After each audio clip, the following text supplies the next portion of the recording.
Alrighty. Just out for my evening stroll with the cooks and the popster and Nell and Bear and of course Oliver, always by my side, ever loyal. So we just do this in the evenings, just take them for an off-lead walk and practice some long line work, recall work, and get them used to life on the farm. So I had day one of my fear and anxiety workshop today, which was fabulous. I met some lovely owners with their dogs, had 4 dogs. And I think what it's highlighted to me is that I'm seeing a lot of dogs, sadly, with anxiety issues. Come on, let's go. No. Come. Good girl. Come on, girls. Yeah, I'm seeing a lot of dogs with anxiety issues, and it really troubles me. And I think every dog with anxiety that I work with, the cause of their anxiety is often quite similar in that when dogs exhibit anxiety, they often are quite addicted to the owners, and owners have often given them too much loving and affection and let them be with them all the time, particularly as a result of COVID. Dogs are used to people being at home all the time, so they've never learned how to survive without their owners. And then, because they've become addicted to their owners, they've now started reacting to dogs, people, anything in life really in general, because their adrenaline is constantly at a high and everything creates anxiety in their world. It becomes a challenge. And it's really sad to see so many dogs that are insecure or anxious and not able to cope living in the world we live in. Hey guys, here we go. We've come to see Mr. and Mrs. Drake. So this is the puppy's first experience at the lake. So we'll see how they do. They've both been initiated into my pond in the garden. Oh, Bear, you're teaching them stuff. Oh, dear. All right, Popster. Good girl, Poppy. Well done. So that's Poppy's first initiation. Oh, and now Cookie's first initiation. Well done, Cookster.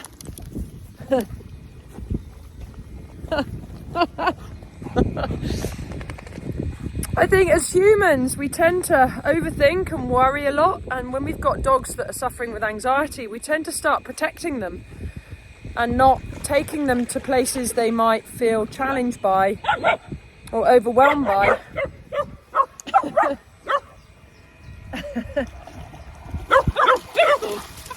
Uncle Bear,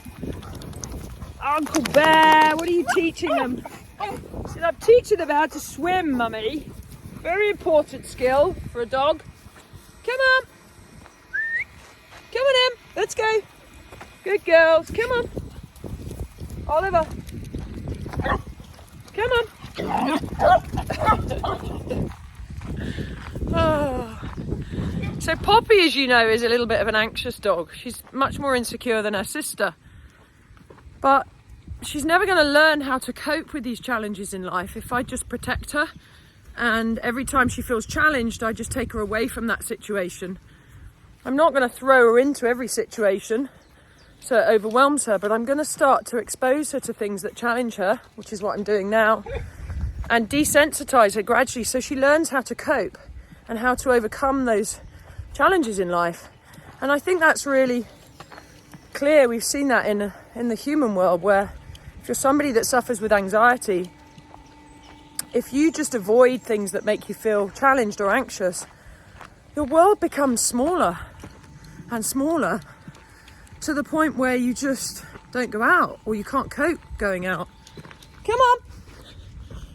Come on, Cookster. And I'm seeing a lot of dogs at a really young age, maybe under a year or just over a year, that have got really bad anxiety because people haven't taken them out and challenged them and taught them how to overcome their feelings of being overwhelmed. Owners have just protected them and either picked them up or turned around and gone back home because you know, the dog's not enjoying it or the dog's stressed. But every dog has to go through an element of stress, just like humans do, in order to progress and overcome. You know, no life is without stress, but it's how much stress you put on them. So I think giving dogs leadership and direction and exposing them to small challenges on a daily basis is really, really important to enable them to grow into a calm, balanced dog that can cope in most situations. Protecting them is not the answer, and actually you end up with a whole wealth of behaviour issues in your dog, which becomes a lot to manage, and your world becomes smaller because you can't leave them, or you can't go to the pub or the cafe because the dog's going to have a meltdown or react to dogs. And you have to teach them. They don't come pre-programmed to know how to cope. You know, look at Poppy. She's barking at dogs at the moment that she doesn't know, she hasn't met before. Come on. She barked at a bit of plastic tubing in the garden today. You know, lots of things. And I'm having to work really hard on a daily basis. Come on, let's go. To expose her to things that her sister is absolutely fine with. Her sister doesn't bother with things as much. So yeah, I think anxiety is manifesting in dogs just as it is in humans in a variety of ways. So you get dogs that are barky, whiny, manic, can't settle, and very needy, very obsessed with their owners, can't be left. And as humans, we worry a lot about taking dogs like that out in public because we worry about what people think, what are they going to say. And my response is always, who cares? Who cares what people are going to say? It's your dog. If you don't expose them to things and teach them how to overcome their fears, then your dog's going to remain in an unbalanced, weak state. And you've got that for 10 years, 15 years sometimes. Come on! So we have to really work hard with some dogs and take them to lots of different areas, different environments. So I've got one dog on the workshop who is fine in his house, his garden, and living with their other dogs, but take him outside of that, and we actually had him meet some of my pack today, and he didn't know how to sniff them, and he became really shut down and fearful and started going into flight. And actually he presents as a really confident, protective dog actually in the home and in the garden, but outside of that he's a bit of a mess. He doesn't know how to cope. And you can have that in a lot of dogs with anxiety or dogs that are insecure. In their own environment, they can be very confident and seem quite normal, balanced. Come on! Now, here she comes. Because I took my eye off the ball, because I was talking to you guys, I didn't see that Nell was missing. Come on, good girl. And now she's actually recalled back quite nicely. Yeah, some dogs are very powerful, protective of their environment or their owners. So when they then try and have people round to the house or in the garden, their dog starts barking or charging at people or other dogs and becomes quite reactive. And that's not because they're a leader type personality, or some people might call a dominant dog. It's actually because they're really insecure, but they've been allowed to think, hey, enough. Poppy, come. Thank you. It's enough of that. Yeah, the dogs have been allowed to think that that place is their place to protect and the owners are there to protect. So, the key thing is, when you're working with an anxious, insecure, fearful dog, you have to desensitize them and expose them to their challenges, which might be dogs, it might be people, cars, anything. You have to expose them to that and desensitize them. But you teach them how to go towards the pressure, and as soon as they start to go into defense fight, or some dogs prey drive, or flight, you need to direct them How are you going to get across there? Eh? How are you going to solve that one? I don't know, Mummy. That's very scary. Well done, Poppy. Good girl. Come on in. See, some people would have jumped the ditch and gone and rescued her, picked her up and brought her down. But I just go, come on, work it out. So yeah, you have to desensitize dogs. You have to teach them how to recall to you when they feel challenged or stimulated. So they recall back to you, back into pack drive, we call it, and into a calm state. And you have to go to different places and teach them how to do that in different environments, not just always walking them in the safe space where you know you're not going to see many people, many dogs, because your dog never learns. And your dog becomes more and more unsocialized. And then as they get older, it becomes a really big problem. So what I'm going to start to do with Poppy and Cookie is start to take them out. They've already been to the vets, they've been to the garden centre.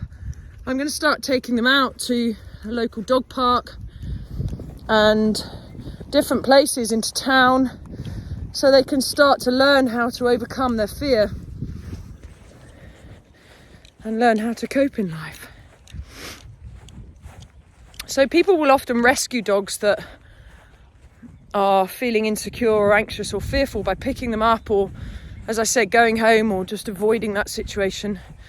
But you've got to teach them how to cope with it, just like in humans.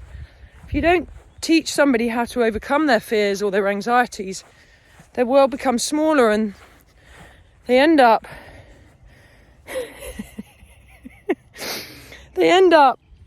living a very sheltered life. So Poppy's found the molehill and she knows there's a mole in here somewhere. These guys have got a great sense of smell on them. I mean, their sense of smell is amazing. She knows there's a mole in there somewhere. Look at the state of you. Mummy's going to be so happy that you fell in the lake and then dug up mud. She's on it. She knows it's in there. So that's prey drive. That's prey drive through and through. Come on in. Poppy, let's go. Good girl. Come on then. So if you've got a dog that's anxious, insecure or fearful, stop rescuing them. Stop saving them. Stop avoiding life. Get out there.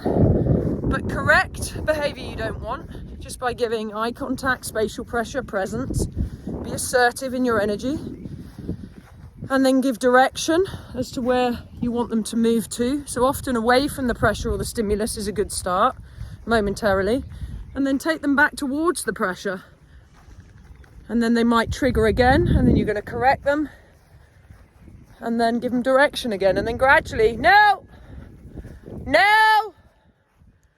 Come! No! Come!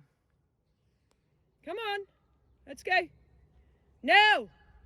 No! Come! Hey! Good girl.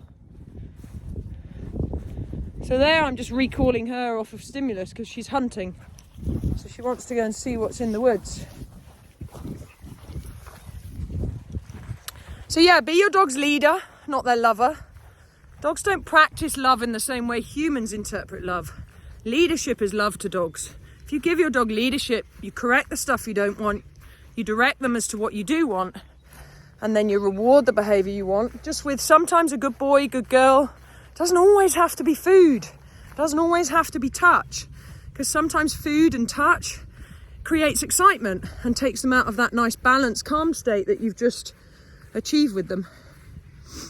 So give them correction, direction, and then reward the stuff you want. No, come! And always giving leadership and helping them learn how to cope in life. Good girl! Well done, kids. Now, this way, this way, this way. Good girl. Come on. So that is my walk and talk. Top tip, isn't it, Oliver? Thank you for your input. Well done. Just follows me everywhere. It's like a shadow.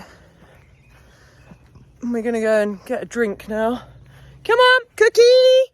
Come! Good girls. Good girls. So we're just gonna go and get them a drink at the local dog water stop. Go on then, have a drink.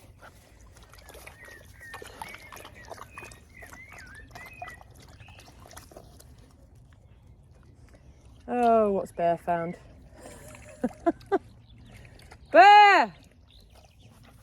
Come on. Good boy. Have a drink. Leave it. Leave it. Leave it. Good boy. Come on, Bear. Bear. Have a drink.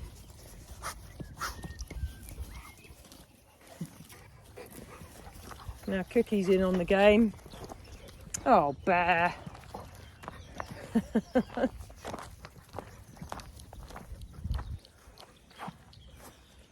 Fabulous way to finish a fabulous day, really. So there we go. That's my walk and talk, peeps. Enjoy the rest of your evening, and I will catch up with you soon.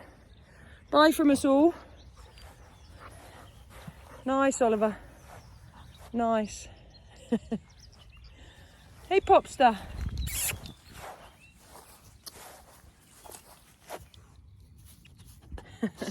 Bye, guys.